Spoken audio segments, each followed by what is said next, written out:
Hello, and welcome to Women and Manufacturing. I'm Lydia DiLiello, the CEO and founder of Capital Pricing Consultants, and I am your host for this program today. It is my honor to introduce you to Kathy and Shannon. So Kathy Miller and Shannon McCall, who wrote Steel Toes and Stilettos. And today, listeners, we have an interesting program for you.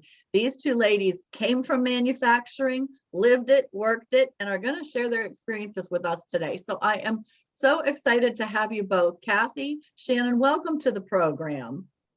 Thanks, Lydia. Thanks for having us. It's my pleasure. Well, let's get started. So Kathy, if you will, start and give us a little bit of your background. And then Kathy, when you're done, Shannon, if you will, jump in and give us your background, because I want our listeners to hear how diverse and interesting your backgrounds both are. Sure. Thanks, Lydia. So again, Kathy Miller, I literally started working in a car plant when I was 17 years old. I was a co-op student at GMI, General Motors Institute, now Kettering. And I started my work section before I turned 18. So that was my introduction to manufacturing and really reeled me in because I found it so fascinating that every 60 seconds, a working vehicle came off the end of that line. And from that point on, I was hooked. So I went from there to electronics manufacturing, and I worked in engineering and marketing, and found that I really missed being on the plant floor. So I went back to operations and did automotive electronics, and was called into my boss's office and said, we're going to put you on a lean manufacturing team, which I didn't know what that meant at the time, and had the opportunity to work with some of the great, masters of lean. John Shook and Rick Harris and Jim Womack and many of the people who wrote the early books, Learning from Toyota. So from that point, I worked on implementing flow across various plants, and then was promoted to a plant manager where I had 5 automotive electronics lines and worked with my team. We were actually recognized with a Shingo Award for transforming our plants from batch manufacturing to a lean enterprise. And from there, I've held various positions leading lean and quality for multi-billion-dollar corporations, leading global operations for jet engine plants, and also leading lean and quality and strategy deployment for a number of other corporations. So I've been in and around manufacturing for a number of decades. And quite a diverse career in terms of all of the different areas that you served in, and I'm sure the challenges that you encountered. So we're going to look forward to hearing more about that, Kathy, as we talk today. So Shannon, would you give us your background, please? Absolutely. So as you mentioned, quite different than Kathy's. So I was recruited into manufacturing right out of college. So I graduated from Western Michigan University with a degree in supply chain management. So I spent probably the first decade or so within the supply chain management roles. So I, cycled through purchasing and logistics and compliance. And then I really started to love manufacturing when I got into running and scheduling the plant floor. So when I started to learn how to do that, that's when I got into operations. And I really, really liked that portion of the supply chain function and being in the plants more. So from there, I progressed through some more type of production control type of roles. And that's when I went into my first lean transformation because the plant I was working in was losing money. So they decided this is how we're going to fix it. So that was my first introduction into that. And because I was in supply chain, I was in charge of material and information flow. Then from there, it was time for my next step. And so I applied for a lean manager role, and I was responsible for 4 sites in 2 countries. And then just really found that was my passion around improving businesses using that lean methodology. From there, I went on to run multiple plants and lead different types of businesses, from high volume, low mix to very low volume, high mix. So I've got to get into those machining worlds and manufacturing assembly worlds a little bit more. And then Kathy and I decided to start our own business and write this book. And that's how we ended up here. Well, you both have really interesting and diverse backgrounds. And I'm interested to explore more, as I know our viewers and listeners are going to be, to hear some of the challenges that you had along the way, because between the two of you, you really covered all of manufacturing, which is very unique. So Kathy, let's come back to you.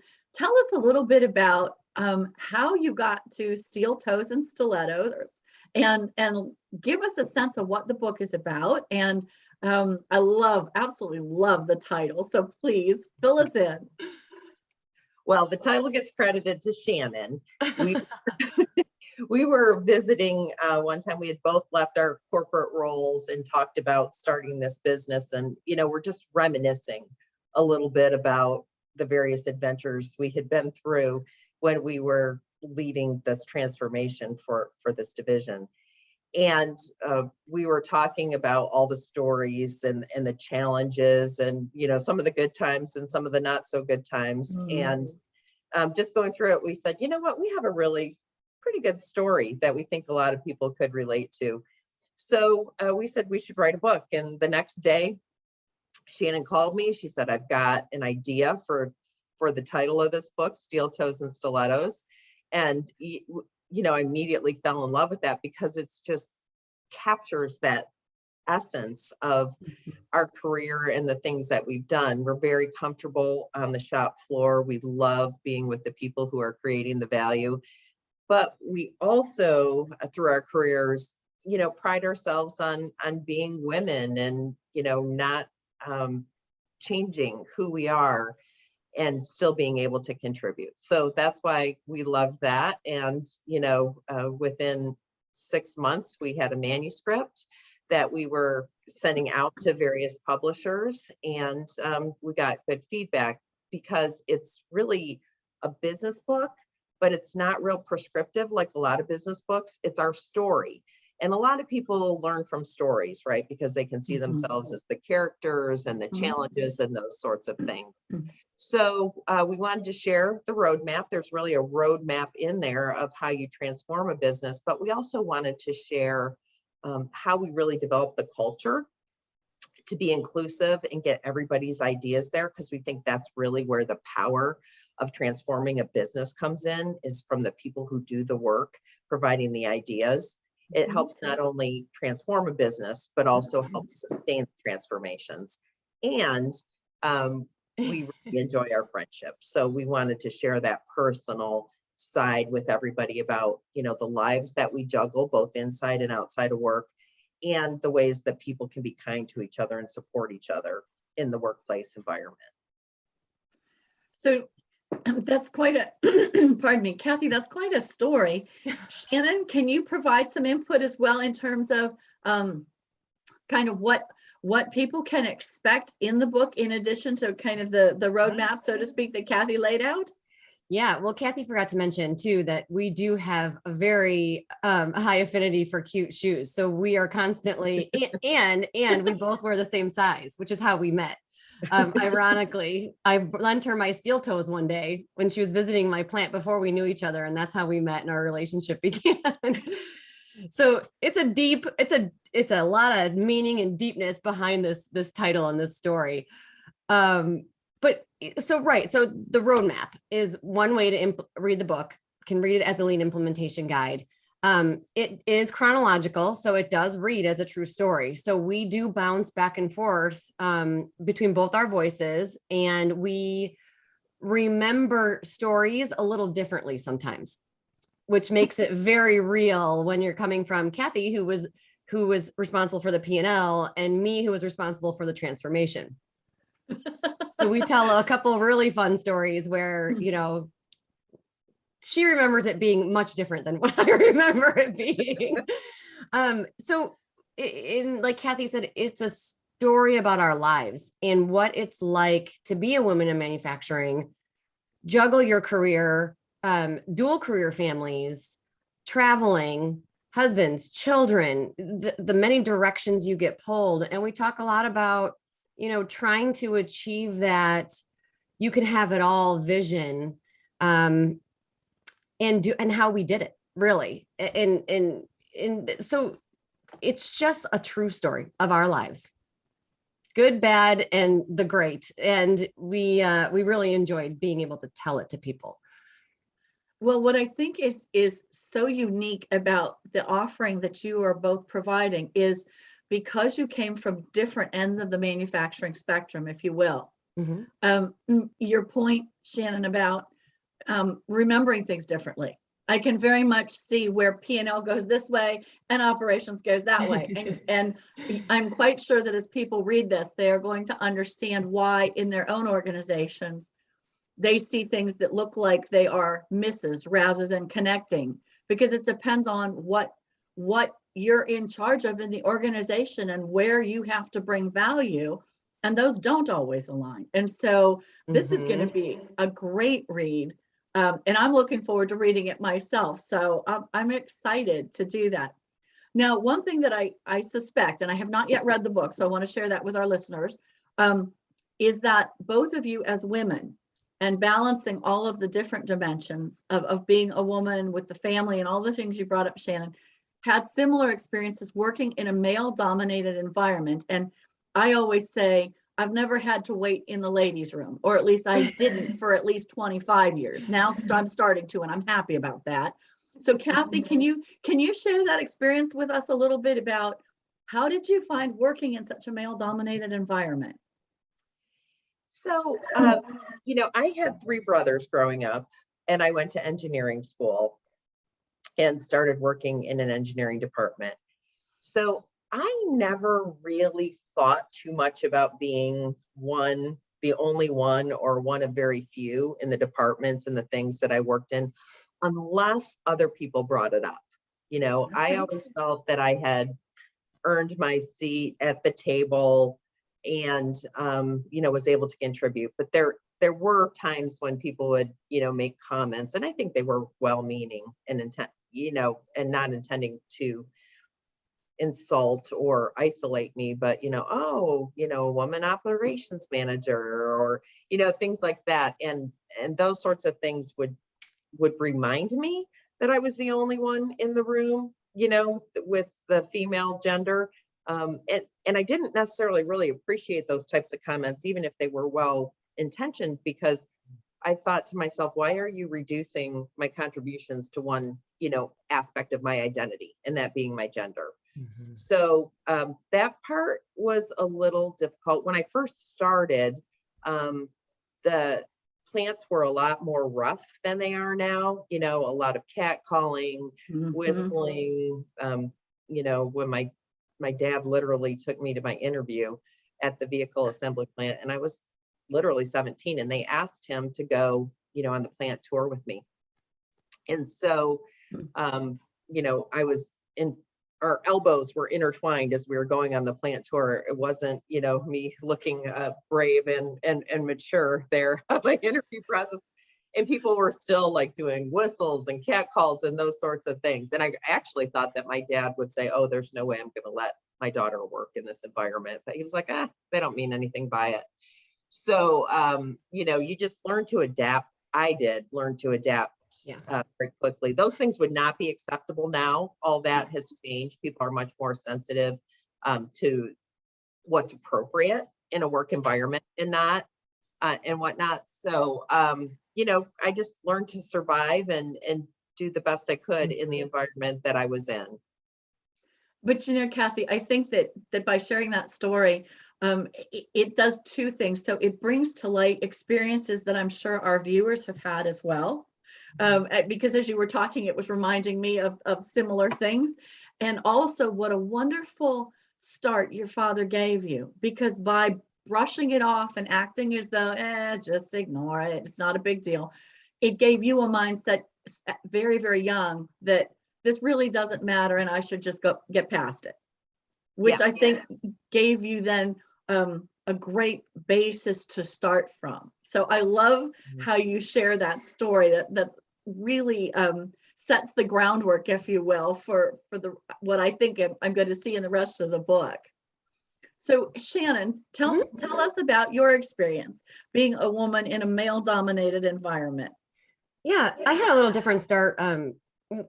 When I graduated, when I was in college, there was no real gender difference, right? And in fact, the girls were almost held higher at a higher esteem at that point too, because we were more organized and things like that.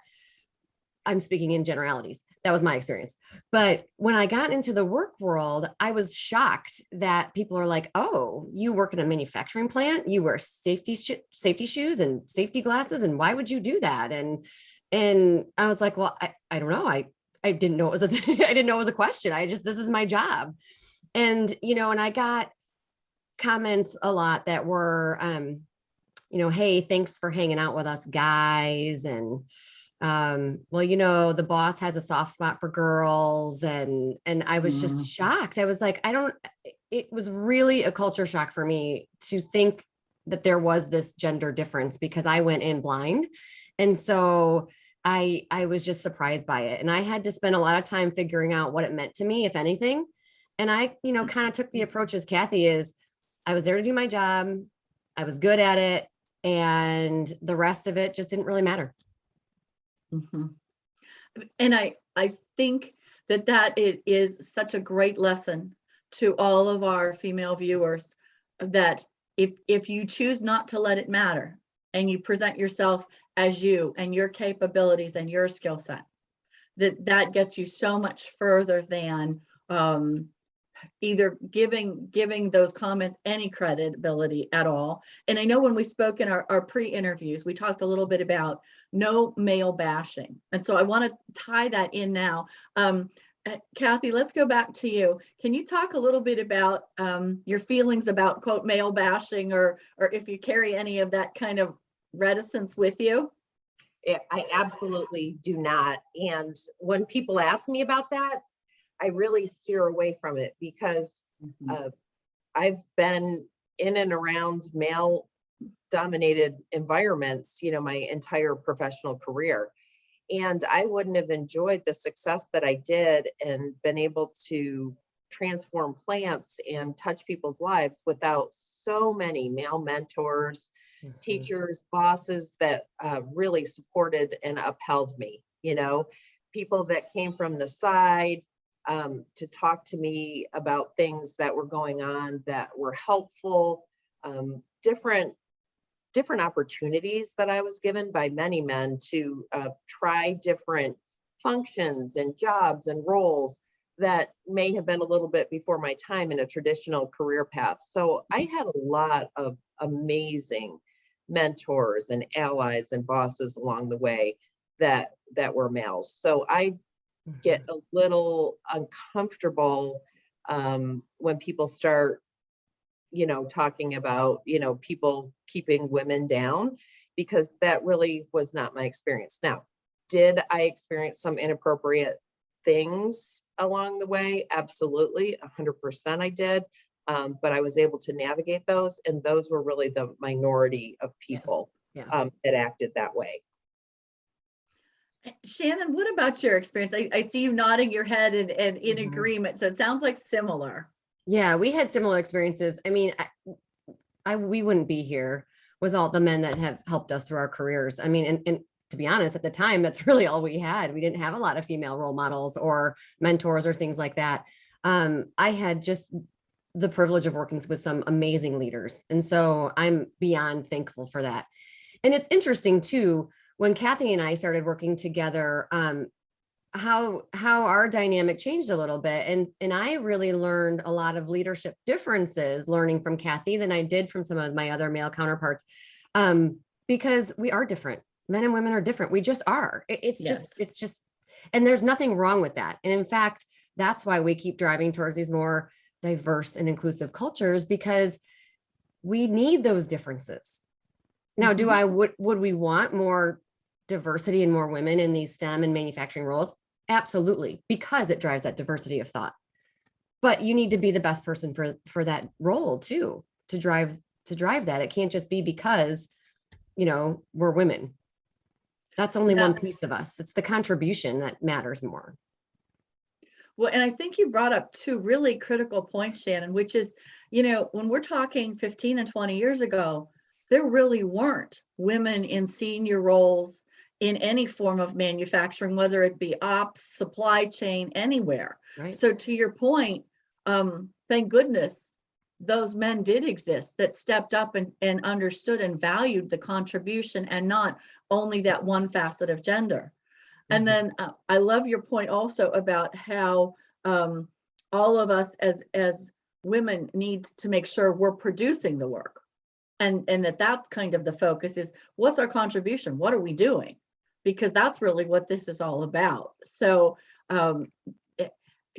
your experiences are making me smile and reminding me so much of the whole manufacturing setting and environment. So can you talk a little bit now, both of you, about how the manufacturing world has changed, and what you're seeing that's good, and if you see anything that's not so good? And Kathy, you want to start us off with that? Sure. So, when I started a couple of decades ago, it was a little bit, like I talked about, maybe a little bit more rough, a little bit more brute force to get things done than we see today. There's so much progress being made with automation and with culture and getting people included and involved. So I think those things are all really, really good. I'm excited to see jobs in the United States of America and being able to compete, because I've been through many cycles of different parts of, moving things between countries and that sort of thing. And I think that there is a recognition that supplying in country for producing in country is really a good way to go in all countries of the world. So that's exciting to see that shift, where everything doesn't come, all across the world. It's certainly not the leanest way to do things, and it causes a lot of angst amongst people for the security of their jobs and the future of their jobs. So it's important. I think people are understanding that they need to be competitive, and that's where a lot of the automated technology comes in. I think it's really important as automation comes into the manufacturing world that we remember that people are still a very important part of the system. So it's going to be important that we help people through those types of transitions and let them know the important roles that still exist for them in terms of, producing software to run programs, to maintain equipment, and to really support and uphold the people that are running the equipment. No, that's an interesting perspective relative to kind of what was and where we've moved to now, and the whole idea of repatriation back to the United States and security of supply chain. And I'm sure, Shannon, that security of supply chain resonates. all things supply chain the last 2 years have to have just made your head spin and made you say, thank goodness I was not in that role now. Yes, I have said that.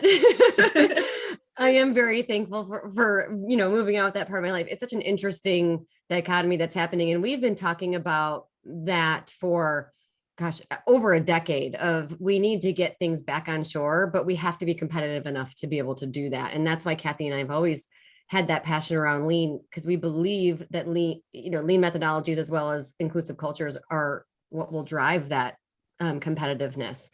So, the companies that stopped looking at just cost and started looking at lead time to market and all of those other factors are the ones who are succeeding now. And now I'm not saying that is across the board, even if they have partial suppliers in other countries, but it makes a big difference. But to Kathy's point, like, you have to be up on the technology and you have to be up on the people to be able to make that happen.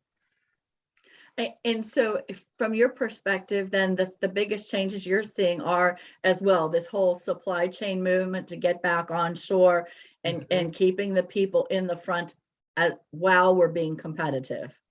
Yeah, I think that's a big change, absolutely, in the industry. I also think, though, that all of the inputs that's going into driving young people to get into manufacturing. As we know, there's a very large gap in employment in manufacturing and talent coming up through the chains and through the pipeline. So we've got to get people back into that trade and back into wanting to work with their hands. And we can do that now by implementing more technology. It's not as that much of that workmanship that has to happen as much anymore. And that's how we're going to recruit young people in, is by putting the technology in. So I think that's got to be a major shift with students on how to get them into this industry. And you bring up an interesting point relative to pulling young people back in a language that resonates with them, which is that whole technology. Manufacturing isn't the, you go into a manufacturing setting and you come home grimy and dirty and right, that was perceived as, I would say, dangerous many years ago. And certainly that ebbed with each decade, but that perception that these 20 somethings have, it needs to be cutting edge technology that's going to really get them involved and interested, and also fit very, very well with lean and with competitiveness, because they're always hand in glove. So I'm excited to hear you say that, because I think that there's so much opportunity for manufacturing in the United States, but it takes leadership from women like the two of you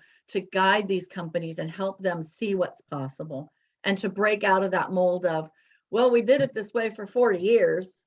Yes, and look what it got us, right? So it's really exciting to have this conversation with both of you. So ladies, as we wind down, can you give me kind of your call to action and some parting thoughts that each of you would like to impart to our viewers? Kathy, let's start with you. Sure. Well, we hope that you'll be intrigued and want to read the book and check out our website, opsisters.com. There we have our offerings for our coaching programs, our training programs, and our advisory services, where we work with businesses who really want to transform using inclusive culture and or lean methodologies. So we hope you'll check that out. And we just hope you'll remember that manufacturing is an amazing career for all types of people. And it's not the stereotypical place it was decades ago. And if Shannon and I can flourish in it, so can the young people of today. So Kathy, that's OppSisters, OppSisters.com? No, OppSisters. Thank you. P. One P, one S. In one shared S between Ops and Sisters. OppSisters. Thanks. Perfect. And that really signifies, the relationship that Kathy and I had. We went from boss subordinate type of a role to really becoming more like sisters. And I think it's a rare thing you find at times. And so it's a really important piece of us that we wanted to put into this world. On top of all the fun training we do, we really enjoy working together. And we enjoy speaking together. We do have a lot of fun, and we try to put out a high energy. So we would hope that people would pick up on that today and be interested in following us and wanting to work with us. I mean, we just feel like we've got a lot to contribute for those companies who really want to, like Kathy said, drive meaningful transformation and culture improvements. Well, it's clear that both of you have the goods, as they say, to help these companies transform. And I hope that our listeners are going to take advantage of that and visit OppSisters.com and get in touch with both of you. So with that, Kathy and Shannon, thank you so much for being my guest today on Women in Manufacturing. And to our viewing and listening audience, remember that Women in Manufacturing is only one of 5 programs available to you from Jacket Media. So when you need news, trends, and interviews with thought leadership, make sure you check out our Hazard Girls, Manufacturing Matters, Manufacturing Partnerships, and Manufacturing Talk Radio, as well as Women in Manufacturing. Thank you very much. This is Lydia DiLiello, CEO and founder of Capital Pricing Consultants, as your host for Women in Manufacturing.